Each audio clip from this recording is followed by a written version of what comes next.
సంస్థాపనార్థాయ సంభవామి యుగే యుగే. అందరికీ నమస్కారం.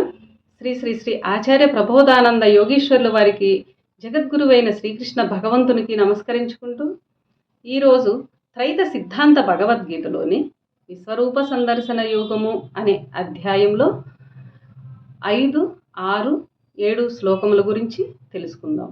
ఈ 3 శ్లోకములు శ్రీ భగవంతుడిట్లనియే.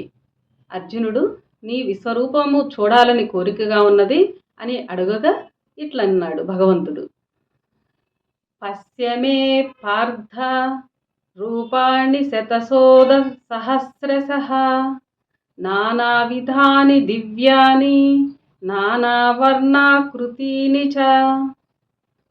ఈ 3 శ్లోకములు పరమాత్మ నిరాకారము గురించి తెలియచేశారు మనకి. భావము, అర్జున, అనేక విధములైన, అనేక వర్ణములైన, అనేక ఆకారములైన నా దివ్య రూపమును వందలాదిగా, వేలాదిగా, అసంఖ్యాకములుగా చూడుము అని చెప్పాడు. ఇక్కడ ఆదిత్యులను, వసువులను, రుద్రులను, అశ్విని కుమారులను, మరుత్తులను మొదలగు వారిని చూడుము.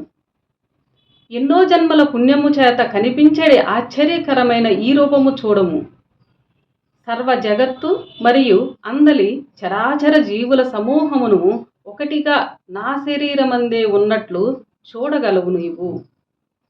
ఇష్టమొచ్చిన దేనినైనా నాయందే చూడుము అని భగవంతుడు అర్జునుడితో చెప్పిన మాటలు ఇవి. అందరికీ నమస్కారం.